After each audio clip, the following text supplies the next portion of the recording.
Thank you so much for, thank you. So this is a real broad sort of discussion around how to shift educational practices in a pandemic. I like to use the idea of a fork in the road because we're having to shift the direction in which we planned for people who are teaching face-to-face only. So I started teaching online and also open in 1998, and there's a lot that I've learned along the way. Like I just mentioned a bit earlier, that the tools aren't necessarily the thing that's going to be the defining difference. It's the relationships that you are able to maintain and develop in however way that may look for you. I started getting frustrated with modality when I was living in Alberta, where it was really cold, and I moved there from Vancouver, and I thought I was going to be taking face-to-face classes and discovered they were all online in the first term. And that was a disappointment in the modality.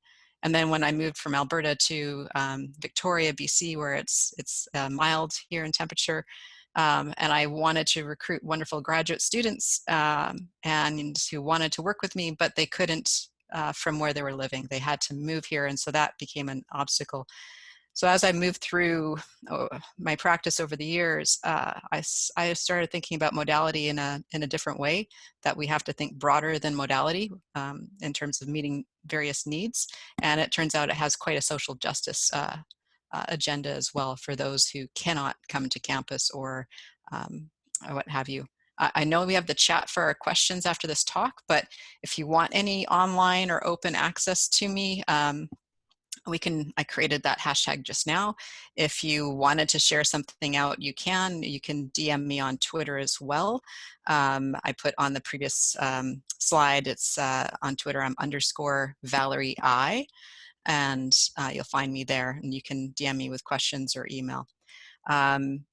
I also created a Google Doc, so I will think of some resources I can share, and I'll put them in there and links to them. And you're also welcome to put in your own comments or things like that after this talk is over, if you have questions. So the key is that your community already exists. You have each other. And so it's thinking about how can you help your community do what it wants to do? And right now in a sudden shift, I think the key thing is transparency, gentle hands on how we can support instructors as they make the shift. Learners, please be very patient and supportive and gentle in your communication, and vice versa, to hear and listen to the needs of learners as you move forward through this. First, I'll talk a little about modality, but in the framing of these 5 movements, I like to say in education. One is around personalization, another is openness, connectedness, assessment, and access. So personalization, when we are often teaching in universities, we've gotten into, and also K-12, we've gotten into the habit of one test for all, one assignment for all. Everyone's doing the same thing and we compare against one another. So you have these footprints laid out and you're expecting all the learners to follow that pathway. As you can shift this into an online space, I think in either online or face-to-face, the more we can let go the rigidity, the better it is for the learning experience, and that culture of yes, as a local school superintendent uses that language, to try and find ways you can let learners personalize their pacing, their curriculum, and all of that. This is actually a learning pathways image from Claire Major, who's a professor in University of Alabama.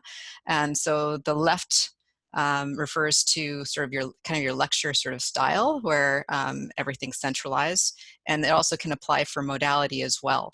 So it can be everyone's right now is on this one video call.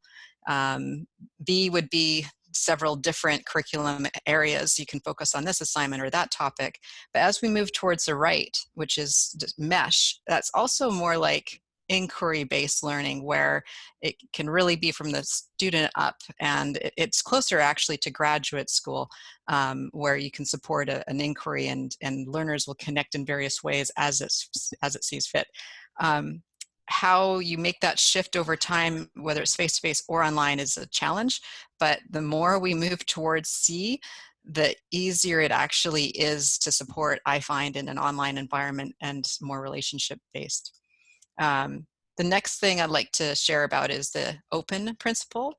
If you are creating any resources, think about how you might license them with Creative Commons so that they could be reused by others. And Creative Commons licensing allows for you to retain your intellectual property and ownership, but just allows people to share it and give attribution.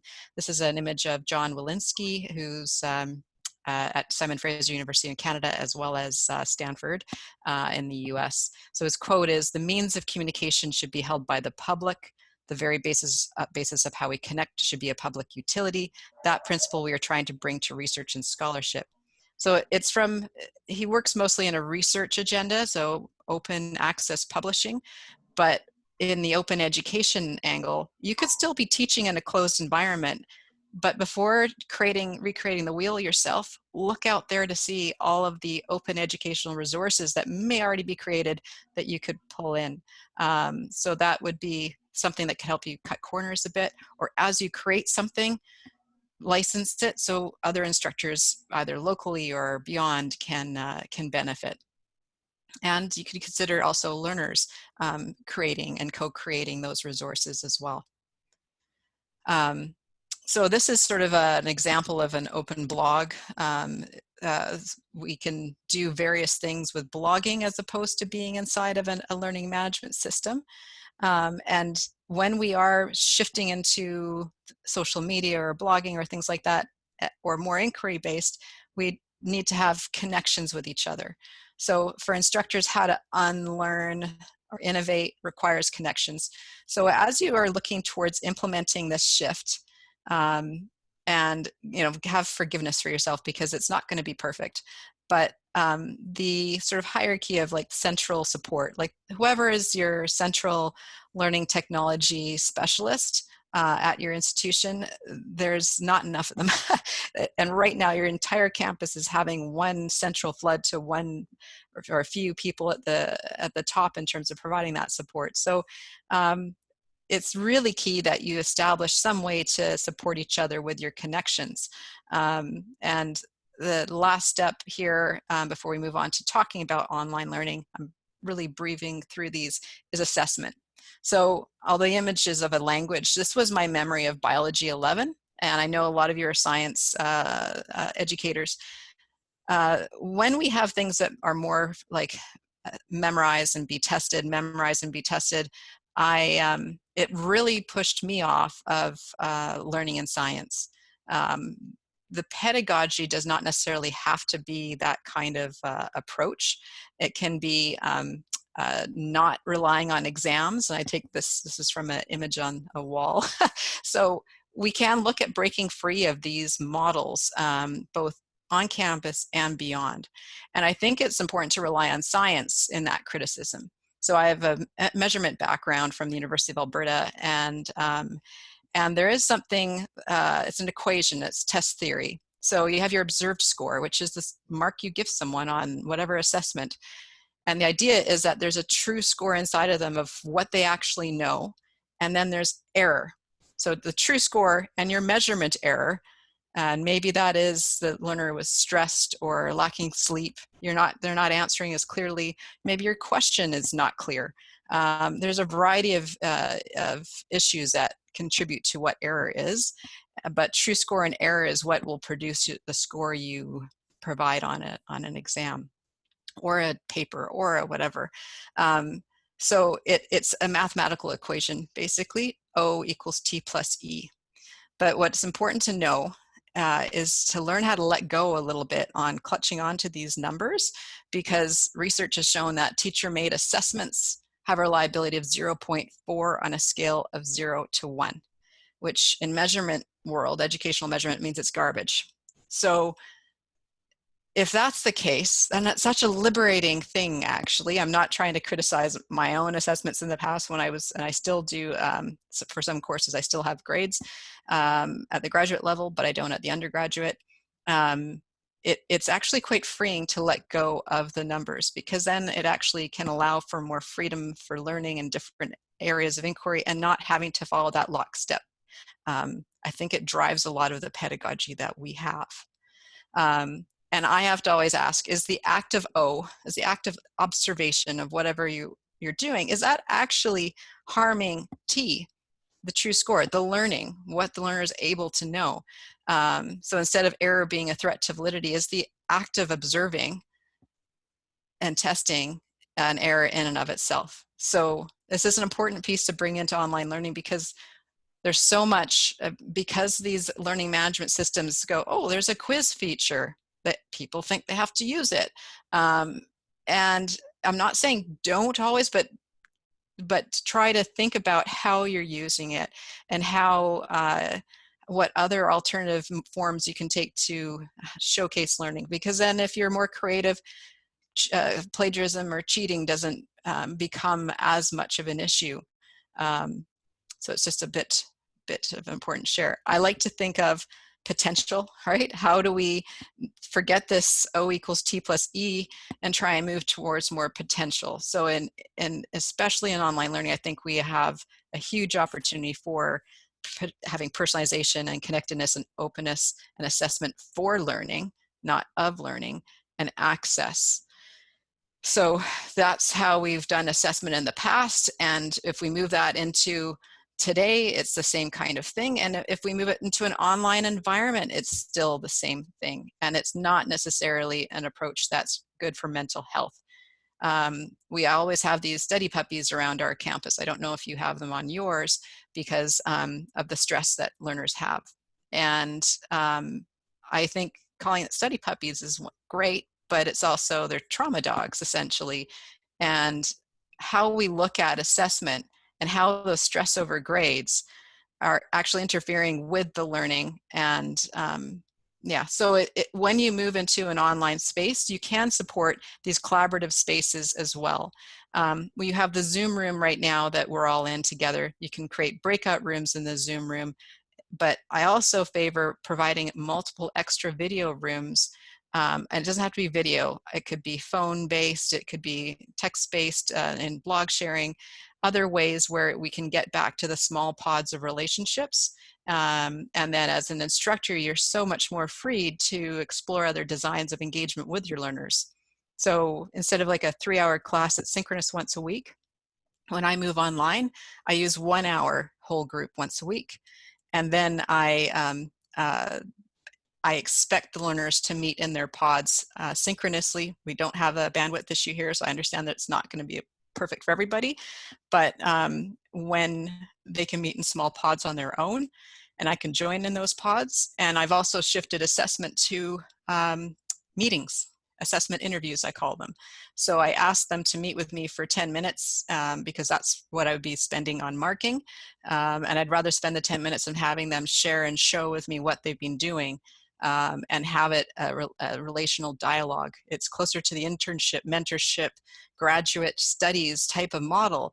And we can bring that into undergraduate studies if we want to, if we don't hang on to some of these traditional approaches. So this was a biology 12 teacher in the Delta School District. She actually switched her final exam for biology 12 into like a Pecha Kucha final exam, where she worked in groups, small groups, and did assessments orally, going around in almost in a focus group style, and determined that the knowledge that people brought, they collected images and so forth. I can share more on how she did that, but it actually went over so well that the chemistry 12 teacher came over and was like, I want to actually do this. This looks like it was working so well, and it was rich for the students. They were more engaged than avoiding an exam and then not doing so well. It actually brought everyone in. So thinking outside the box, and especially when technology allows it, she used technology heavily in her alternate exam model. Yeah, you have an opportunity, and it's a beautiful opportunity. It's really unfortunate that it's such a everyone's being pushed to it in such stressful situations in a short timeline, but try things out, be ready to fail, communicate that you're trying things, learners can be patient with that. Administrators should be patient with that too. So that's a blip that you can read on how she started off her instructions. It's a copy and paste from her documents. But I'll let you pause the screen on recording later for you to follow that up on how her approach was.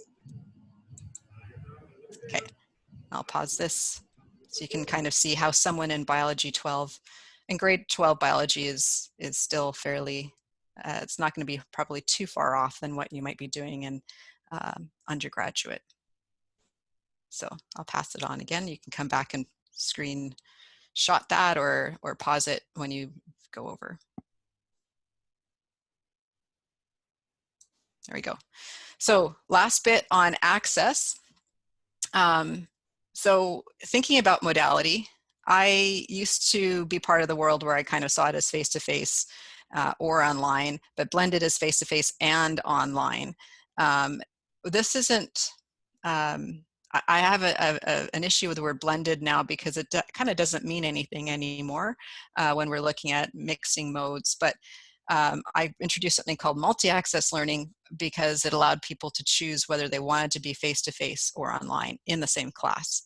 And providing that choice is wonderful for meeting social justice needs, human rights, for those who have health issues and cannot attend anything on campus. But it also allows benefits for the university, more students to attract. Those really wonderful students that I always wanted could be able to come and join us, and more diversity. But when I was teaching a cohort with 25 learners, 13 were remote and 12 were on site, it started becoming evident to me that we had different experiences. So modality was, from my perspective, one thing, but then from the different learners, you start thinking that they have different experiences. We're focusing on remote online entirely, but there's there can be a pod of people together, for example, or mixing people on campus and off, and as well as having on-campus people showing up every time. So multi-access learning allowed the idea of people choosing the mode. And if you choose face-to-face, you're not going to be supporting those people who could only join online.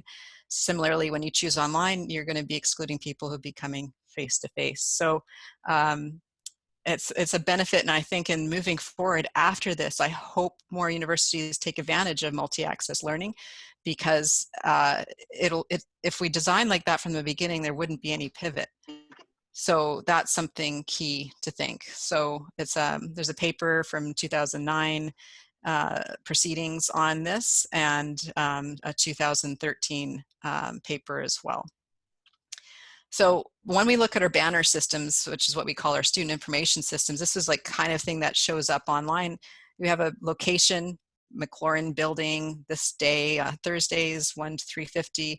But when we move online, we usually see TBA, when are you meeting? I find this really frustrating because when I go to teach online, I want to have a synchronous time where everyone in the group can meet. But if they weren't given a day or a time that they have to be available, well, then how do we find that joint time? It's a doodle poll with your class. Like, we need to look at how to not just go online. So check your summer registrations and see if you can make tweaks now if you haven't already. I know our institution has not done this either.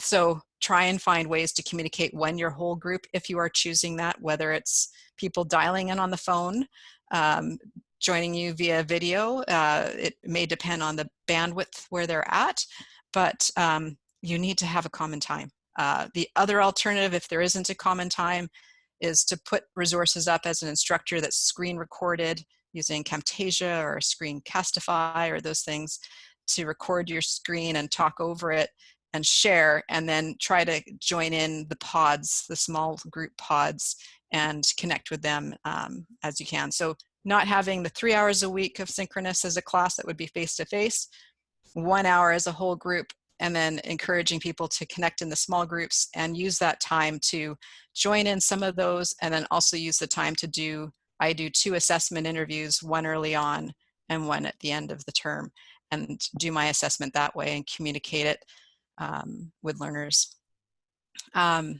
So we actually see that this binary of online and face-to-face is starting to come apart, actually, even in our own TIL is our Technology Integrated Learning at UVic. As per our central unit, we have like all these options now, face-to-face with some online, online with some face-to-face. I mean, I would design these words differently if they had consulted me, but it's showing that we're actually not just a face-to-face or online binary anymore. When we did a study of some undergrad students, we had like, I think 15 out of, I don't know, was it 18 in the class or 20 something? I can't remember now, but 9 out of 15 ranked multi-access, merging the modes as their top choice. 3 selected blended, 1 selected online, and 2 selected face-to-face. But when we're looking at, and then more so when it was first or second choice, we found that it was a binary. When we studied these education students, I think it was like 60% said they preferred face-to-face as their top modality, and it was, I think, around 30% chose online. So when we pick a modality, we're actually picking a preference, an institutional preference or a teacher preference. We're not necessarily supporting the diversity of preferences that are our learners. So, and even when we go all online, right, I hear from many of you, it's not my preference. I don't know how many are in there going, well, I actually have to drive 45 minutes in, I'd rather be online. Or I have health issues, or I have childcare issues, or there's lots of reasons why people choose online. And I hope in moving forward, we will have more flexibility for this. So looking at synchronous, so I do the whole group time online with remote learners via video or even by phone. And it used to be an on-campus group, but now we're all online. Making sure we have breakout groups and mixing them, and take advantage of this opportunity to bring in guest speakers from around the world. So when I teach this way, we'll read an article together, and then we'll contact the author and bring that author in to talk about the paper we just read. Almost every single time the author says yes, they'll come in. So it's a wonderful opportunity to actually have the world at your doorstep in terms of engagement. And the decentralized synchronous video pods, that's what I call it, the small groups where learners have to engage each other. They can set their own time whenever it works for the 4 of them, or whatever the size you'd prefer. I usually use 4. That's really key. And the feedback I've always had from learners is they love that. They love that small group weekly meeting that they have with each other. This is a picture of one of my multi-access classes. So we had the 13 on-campus learners, and that was us around a table, and that's me at the end in a video conference room. 12 online remote learners, and that was Benjamin from Manitoba taking a course with us at U Victoria. And so when we're all together, it's kind of mixed in. So this is all photos taken and shared with consent. We have people from all over our province and beyond our province taking our course. So, and this is that same stock image that I shared earlier of the pods. This is kind of what it looks like with the remote online pod of the 3 face-to-face people. They're kind of having a semi-face-to-face experience, but they're part of an online program from their perspective because they're in Fort St. James, which is very north in our province.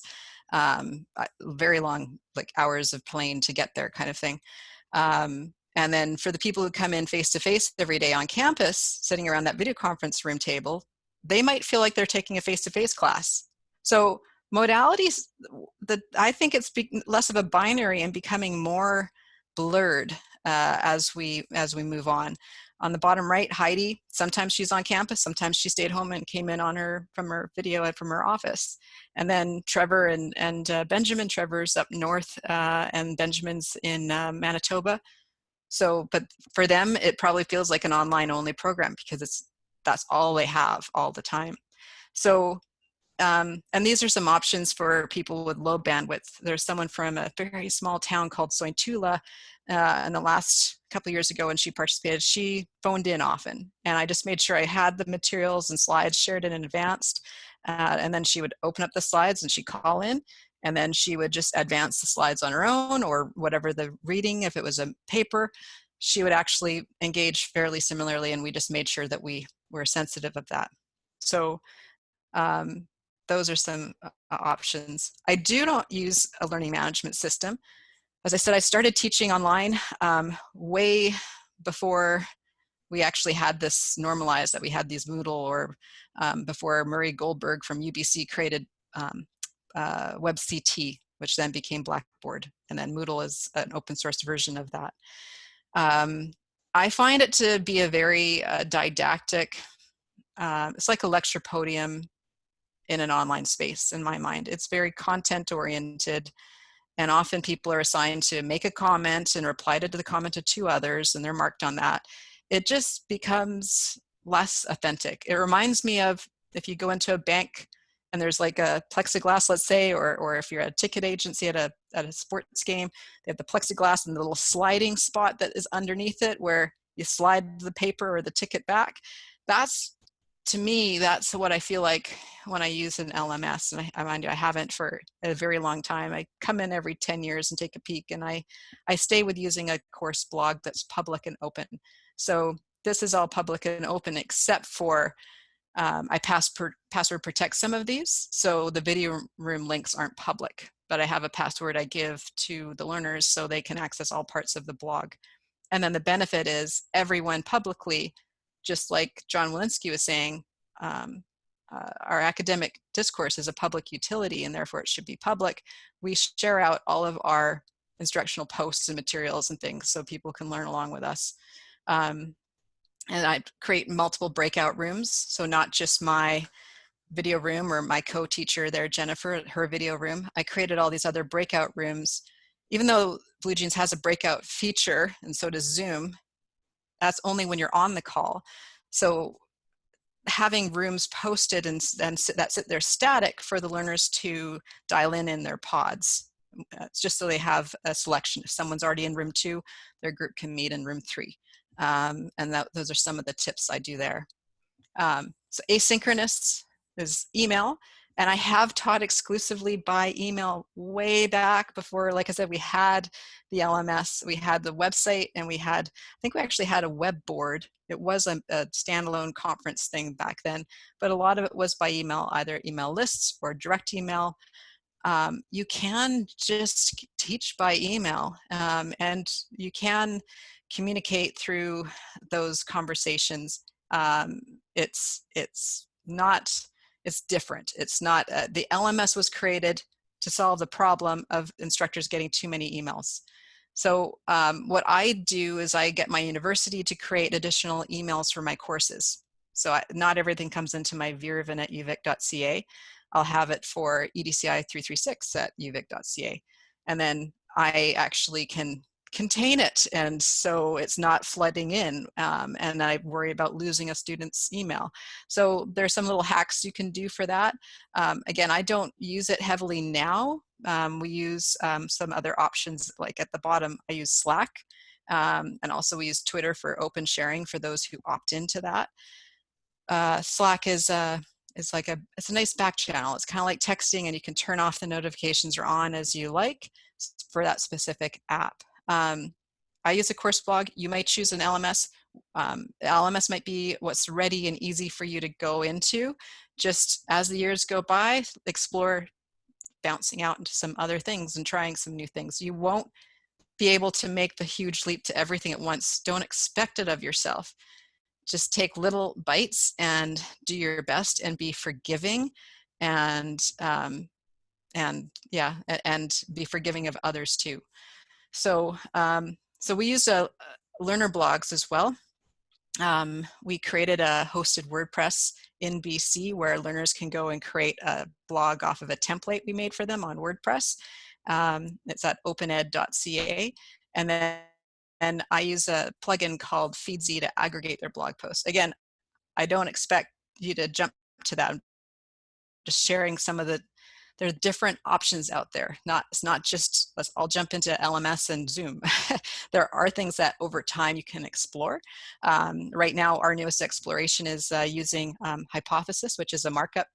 It's a list of, if you Google ethical ed tech, it's a list of the ethical ed tech tools that are out there and growing. It allows you to mark up a page publicly, or you can create groups that are private.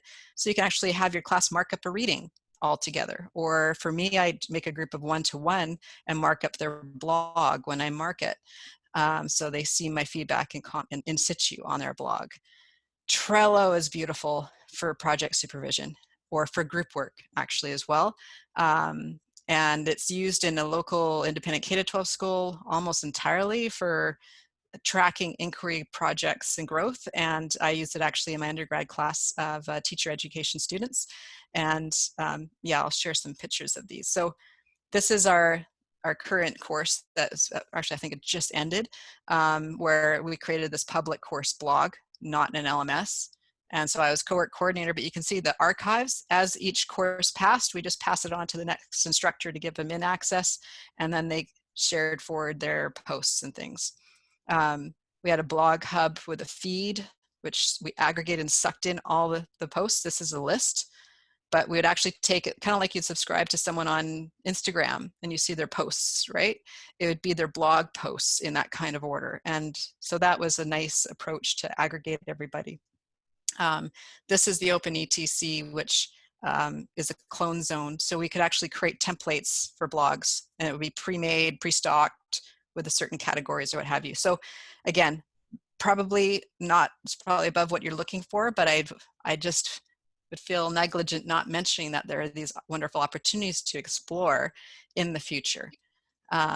So this is an example of one learner blog, and based on a template where you can see it says social media and personalized learning and EdTech research. These were the different courses. And this is, again, another student. Looks very different. They get to personalize it, and then they own their data. When you create an LMS and you have a course, it's there for that term, it's gone, it's deleted, and you break off that community. And also the learners may lose access to all the resources you shared. So the more open, the better it is too. And then for the learners, if they're doing it well, they can turn it into a portfolio of sorts. This is an example of hypothesis in action. So, and I shared these with consent. Always be aware of digital consent. Do they want to be online? Do they want to be named, or they want to use a pseudonym? Where do they want to be hosted? Because in Canada, although our government just suspended it for this temporary time, we actually are required as public body organizations, we are required to keep all student data in Canada. Cannot use Google without consent of the student that their information is leaving Canada. So we are held to those things. So we have to get consent for tools. It sounds like you may not have that in your country. I don't know, but this is an example of, yeah, I got consent for sharing his blog. So I could mark up his piece, and I could put in some comments and share it with him. And it's actually then something that we can both access, but it was to a private group of just Benjamin and me. And this is an example of all the students I had and some whole groups. And then you can actually invite by sending a link, or you can leave a group, and you can also view all the activity between me and Benjamin, all the tags and comments. So these are all the comments I made over his different assignments. Be careful, this brings up a piece, be careful about how many pieces of writing you assign. A lot of folks, when they move online, they figure, oh, I'm not doing 3 hours of talking or facilitating every week, so I better have more activities for them to do. Usually it goes overboard. The students are overwhelmed with too much homework, and the instructors are overwhelmed with too much marking. So be easy on yourself. If I had one blog post that I assigned for a cohort of 25, it took me 8 to 9 hours to mark. So that's a lot. So if I assign that one blog post a week to students, think about, you're going to be spending 8 to 9 hours for a class of 25 reading it and commenting back, because it takes that time to properly read. I'm not a skimmer. I'm a reader and a commenter. So, and I think everyone is. So just be really careful of yourself moving forward, and put in your course outlines some wiggle word language. We're in a dynamic time. We need an emergent curriculum to be supported.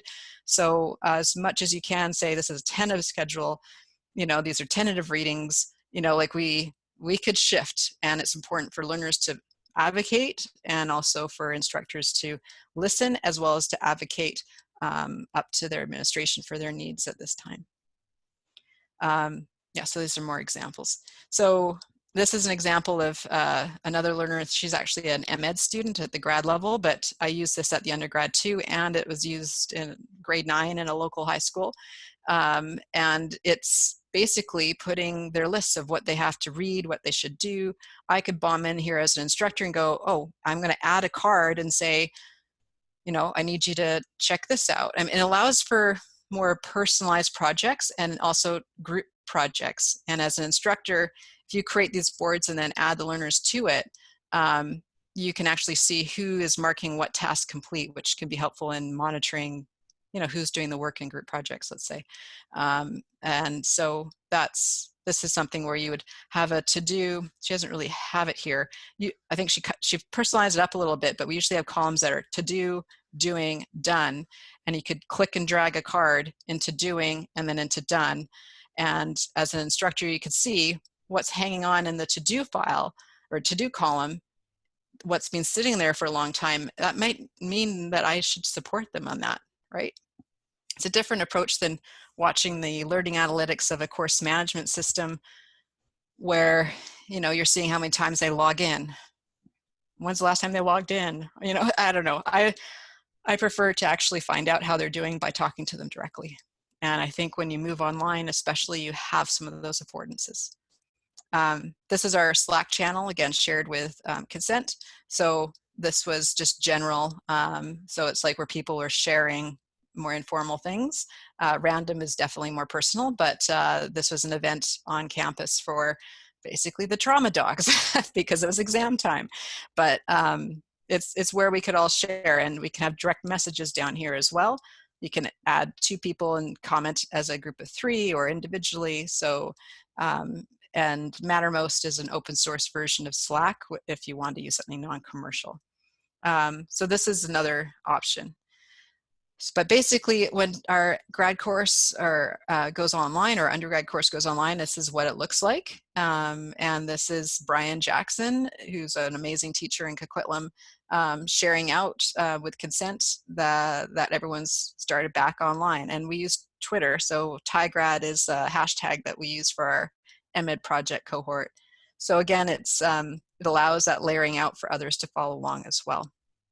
So I do have a English Lit undergrad from way back, and I do like Jane Austen. I haven't read her for years, but I do like the Pride and Prejudice book.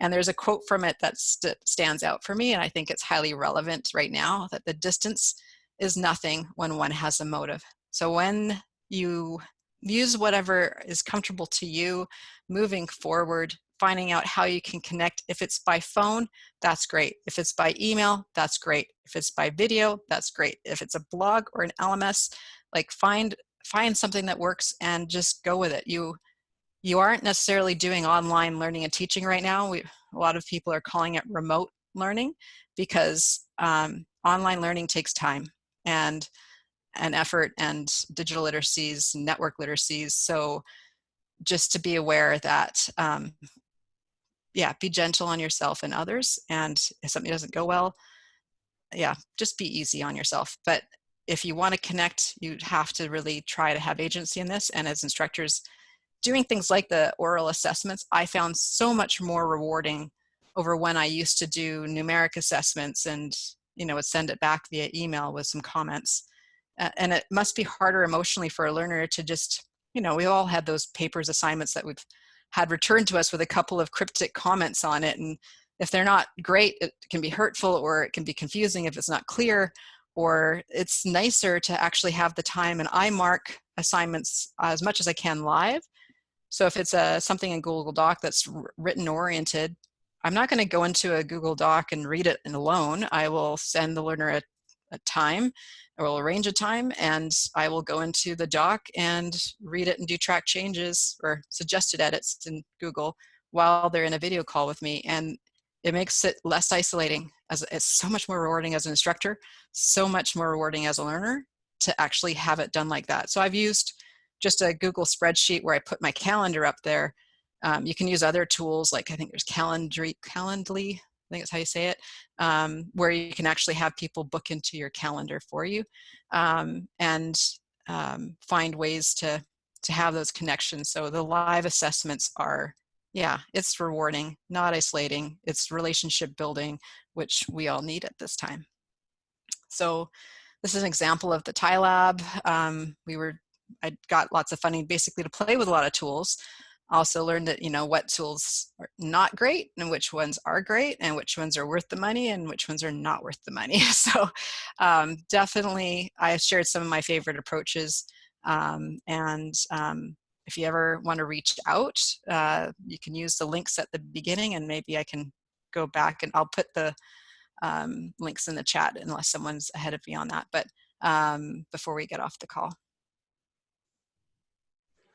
Well, thank you very much, Valerie. Thank you so much. I believe you will have a lot of questions. So, but what's that mean here? Yeah, we can start with some questions from students, from professors.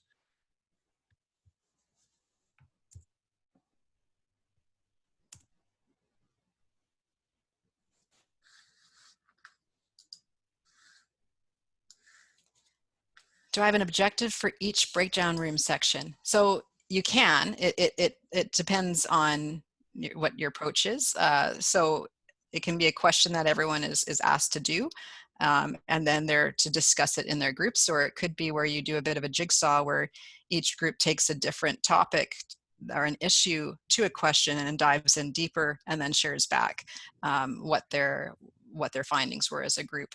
Sometimes I'll actually have them go on a hunt, to find things. And if it's a decentralized pod, then it would be like outside of our whole group time, and that usually is going over reading each other's whatever work is, if it's a blog post or what have you, and providing feedback, and then doing the weekly reading and talking about the readings with each other.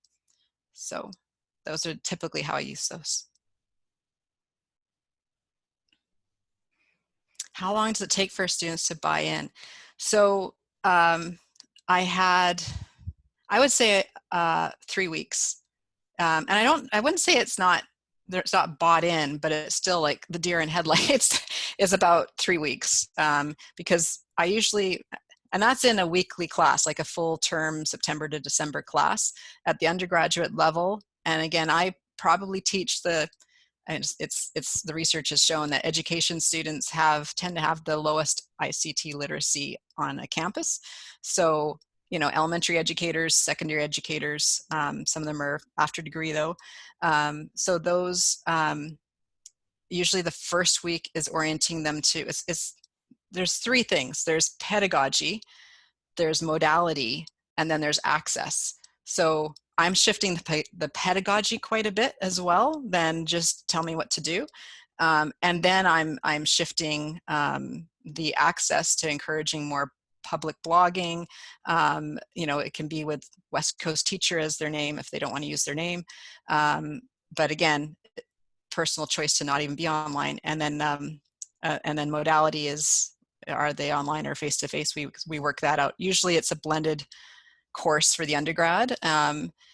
But the first class is going over privacy, digital consent, FIPA, all that's huge. Like anytime you move online, you need to talk about that, because it's hard to take that back once they're out there. And then the next one is setting them up with the tools.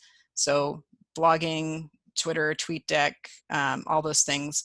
And then the third week is they're usually tweaking it, and then we're off. But the educators who are in the MEd cohort, half were remote, half were online. It was a 3-week intensive course, so it was like pedal to the metal.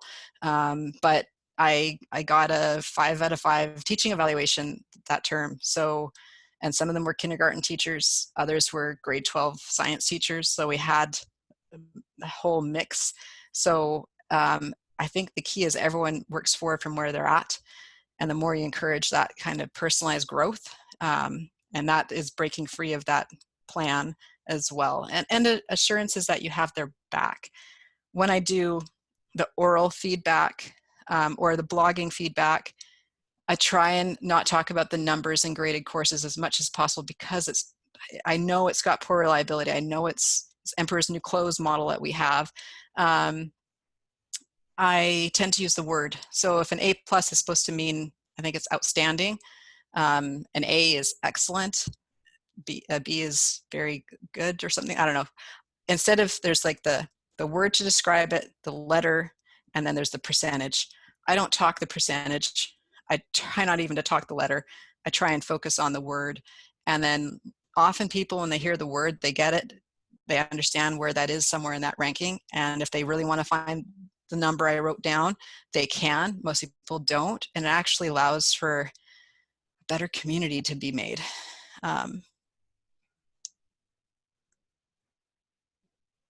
Do I have problems with students? The students who are not engaged, not really, because they end up being pulled out by their pod. You know, if you leave them alone, isolated, then you may have that issue. But by bringing the social aspect to it, they find friends in those people and encouragement in those people. And even if they complain about it to each other, that's still you're not alone in it. And then they buy in. And next question, the quantity of options are somewhat dizzying. Yeah, we are changing over to online learning without a warning. We're finally getting comfortable with Zoom. What would you suggest as next step? Please keep in mind that we may not be as tech. I totally understand that from both the teachers and the students' point of view. If you just even stick with email and Zoom, you can do wonders. Like you'll have to be aware of things that are copyright and how you share those, so you're not breaching whatever rules you have there. But that could be it. Or if, I don't know if you have Moodle, I think you have Moodle installed. It could be that you install Moodle to put resources up and you just use Zoom. That's it. And just stay with that. But you can even get away without having an LMS if you have other ways to connect. And email counts. Email is in there. You just have to make sure that you that people are getting your emails, they're not stuck in a junk mail. But yeah, and the answer is going to be personalized for that.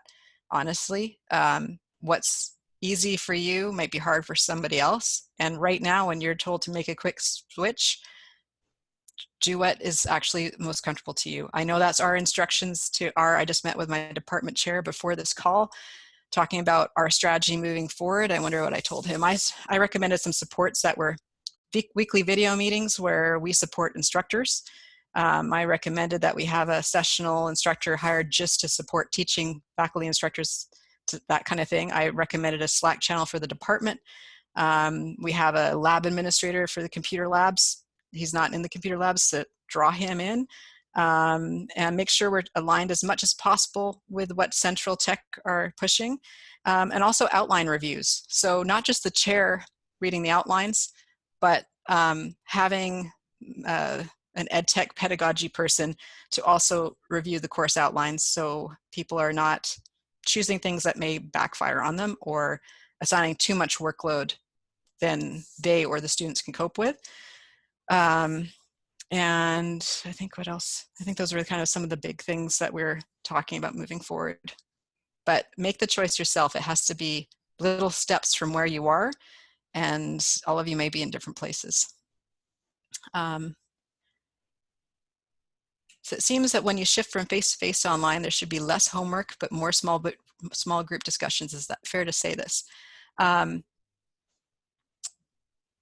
Less homework. I think often what happens, people will take the same assignments that they had before, but now add on more that is the engagement piece, you know, and so it ends up being like 3 assignments instead of 2 where they had, so it's more. I understand that they don't have maybe the extra 2 hours a week for synchronous, but honestly, that extra 2 hours they're using for managing the technology and learning, and you know, like it's yeah. So I would actually even say, yeah, so it would be less in that regard. You may modify one of your assignments to take in the group discussions.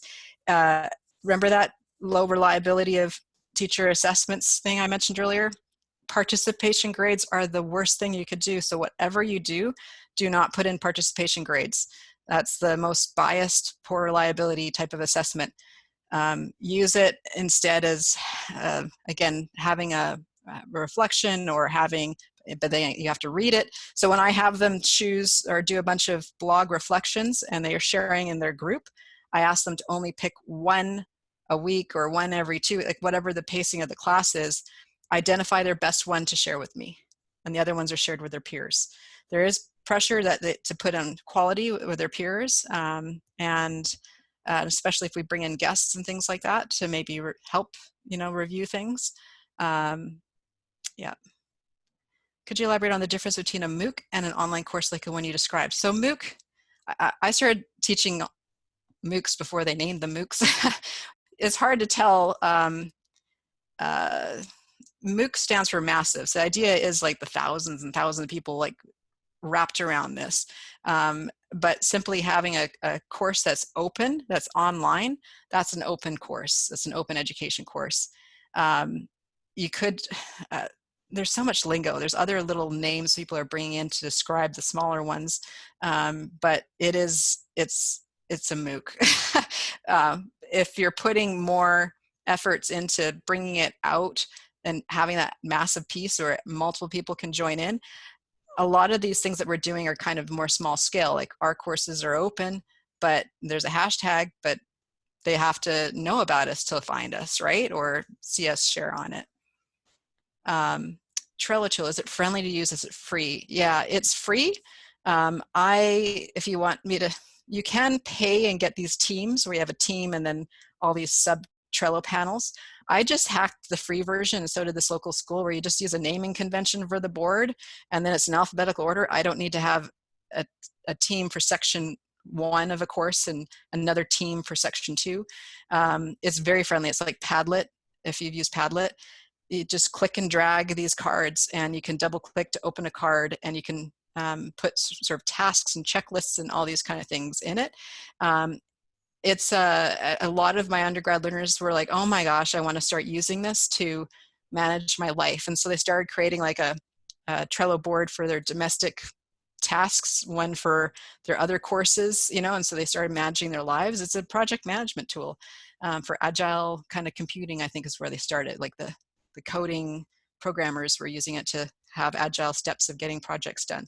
I use Asana personally for that, but Trello's got such a nice simple interface that you can, create cards, drag them across, and it feels so good when you click something and drag it to done, so huge benefits. And I can add more details in the Google Doc as well. Interaction brings the sparkling parts of a proper learning atmosphere. Would you give hints to teachers who have shy students? Yeah, don't pressure them. I'm a parent of one of those types of students, very shy and has had anxiety issues. 1 in 5 learners we've identified in all of us. Sorry, my printer decided to make noises. 1 in 5 have anxiety disorder. So think about those numbers. You may not know them. It may not be okay for them to share how they are with their mental health. And so being super friendly and supportive at this time is key. And don't force them to have their video on. I've been in classes where people are like, I need to see all the videos, or instructors who in Blue Jeans, you can only do like a Brady Bunch of 9, whereas Zoom allows you to do so much more. And they said they only wanted max 9 in a class because they wanted to see everybody, so they weren't skipping out. And that's not the outlook. If people want to be camera off and type in the chat, that's your comfort zone, that's great. If you want more, then you should meet with them one-on-one. That's my tip there. When you're saying goodbye at a Blue Jeans room or a Zoom room or any video room, the worst thing is the anticlimactic dropping off of people. So I usually count down 3, 2, 1.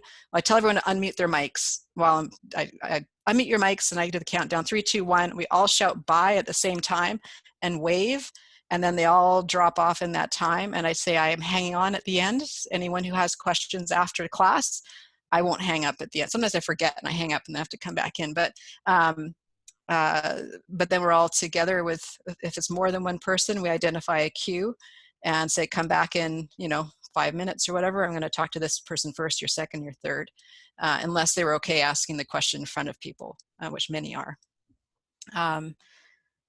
So, and the interaction isn't necessarily with you there. And I have found this before. Instructors ruin things. I hate to say it, but when we're in the room, we cannot hide our role, and learners will defer and be quiet and watch us, right? And they won't be as agent, like active in conversations per se. So one time I actually joined an informal, like a pod meetup, but it was a fairly big pod, and I came in to check in, and they're all talking, and they're talking on topic, and I joined, and then they turned and they deferred to me, and then we started talking some more, but it really slowed down the pace. I had a doorbell ring to pick up a kid from a play date, and so I muted my mic and my camera, and I went over to handle the door, and I came back and I stood outside the line of sight, and I could hear the conversation. And it was rich. It was on task. It was rich. They're all going, and it was wonderful. But like, this is better than when I was there. I turned on the camera, came back. So this is why I like the decentralized pods, is you can ruin it. What you see, it's like that observation bias, right? Like you need to let them have that space without you. And that can bring in the sparkling that you may never see it. It may always be out of your sight, but it may be in those small groups. Do I have any comments on instructors using personal phone numbers? Yeah, WhatsApp. It depends. I am quite open with my cell number because I can block someone if I need to. If you're high school, that's a no-no. There are apps like Remind 101 that allow you to create a texting mechanism to text your learners without them having your number. But yeah, and I'd defer to also what your department or university policy is on that. I find it easier to give my cell number out than to come and see a long email by a learner trying to explain a problem or a question. I'd rather they just phone me, and I tell them that I turn my phone to airplane mode at night. You can't call too late or early. And if I don't want to take the call at that time, I just let it go to voicemail. If I don't know the number and I'm like, I'm not taking something right now, then you can choose whether you answer it or engage with that text in that moment. But often I find grabbing that learner in that moment is better for the learner. They're so happy they solved their problem, and probably took a lot for them to call in the first place. And then B, it's less work, less long, emailing back and forth, and it's a better relationship. So I personally do, but it's up to you. And WhatsApp would be fine for that. How do you evaluate your students using this methodology? There is space for midterms or final exams. Again, the final exam, I'll refer to that Pecha approach. You don't have to use a final exam. If you are creating the final exam yourself as an instructor, it's not going to be like a standardized exam. You're not going to have teams of measurement specialists behind you helping it get to the 0.9 reliability, which we need to sort students appropriately. So this is a big question of just the entire system. Educator created assessments have poor reliability. So I would opt for alternative kind of assignments, co-creating resources, writing papers, doing collaborative work, creating media. There's tons of things that you can do instead of midterms or final exams should you want to. I think this is a wonderful opportunity to get out of that space of exams. Yeah, so I'm not a huge exam. And I, like I said, I have graduate experience from the CRAME group at U of A, which is the Center for Research on Applied Measurement in Education. And they were the people who designed the British Columbia standardized exams in K-12. And the mindset from them was teachers, educators are poor at designing items and exams, therefore they need standardized exams. That was the mindset. It took me having kids, it took me having undergrad students and seeing the impact on them, and realizing that taking that same data point of 0.4 and not being, therefore we should only use standardized exams to assess, it actually is, well, why are we using it if it's got lower reliability? Why? And then that is so freeing as an educator. Think back to how you were taught as a grad student and that mentorship model, and try and bring that in to an undergraduate. It's a bit of a free falling and letting things go. But with pass fail, you can say that someone has to keep kicking the can to pass if they're not where they should be. Online assessment is a real challenge. I often take traditional exams. Any tips to convert my traditional assessments into online assessments? Gosh, that's a whole other talk I could give. So I like providing opportunities for them to pitch projects, and then I approve them. So the creativity is the responsibility of the learner. I communicate, if you can communicate what your outcomes are, they can help to co-create what the assignment, what the deliverable is to meet those outcomes. And that can be really exciting to see the different ways. But then I'll be like, one student's doing this, the other one's doing that. Well, how do I compare them? This is the reality of, well, again, any assessment is poor reliability. So if you accept that, you can accept them doing different things, and how the quality of the resources that can come out in different ways is quite enriching. And it's not, as an instructor too, it can be quite exciting, rewarding, creative than just the same, I'm punching through these like exams, going through some feeder to spit out the, I don't know, it's I can talk more on that of different options too, if you like. Who do you think applies? Who do you think applies an online job, and in which face-to-face? Who do you think applies an online job? Does it depend a lot on complexity of the course to share? For example, do you have any kinds of interaction between the participants? Yeah, lots of interaction. They comment on each other's blogs, and then they meet in their small groups via video as well. And then we meet as a whole group. And often we're engaging either on Slack or on Twitter.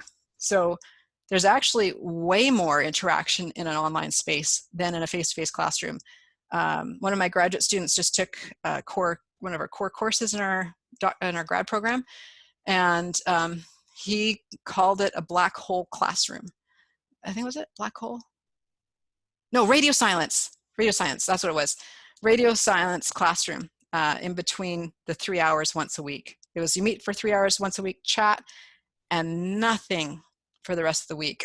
And then you meet, and that was basically, you were alone doing whatever, your paper writing or whatever, but you were alone. So the idea that face-to-face is rich and interactive, if you actually look at a really well-designed online space, it actually can be very interactive. But with that comes the warning of, be careful of how much and how to self-regulate, and have your terms of when you're engaging. So it's nice where you can go to Slack and go turn off notifications. I'm not looking at it, and however you want to manage how much you want to be available in that time. But there are a lot of learners who need each other, and especially now, and I would actually argue instructors need their learners. Like, we need to support each other.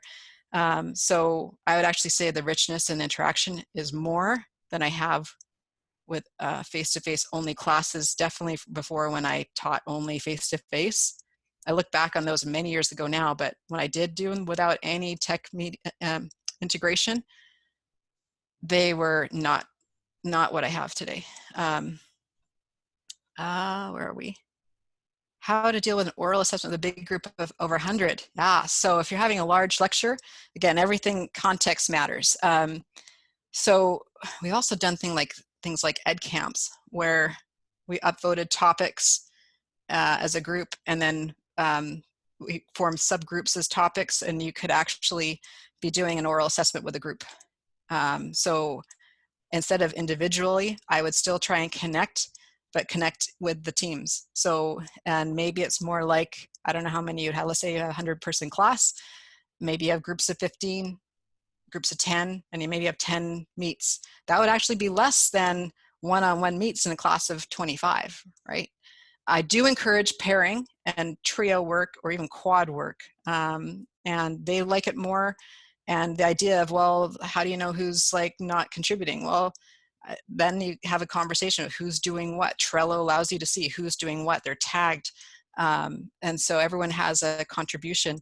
And it's real work. That's what we do in the real world. We collaborate with people. If we co-publish a paper together, it's not like, well, how's that paper the same as this sole author? Well, they had to collaborate. It's kind of harder. So I wouldn't take that comparison at all. I would let some people be individual and some be pair, trio, quads. And oral assessments, that's exactly how the biology 12 teacher, she did it in pods.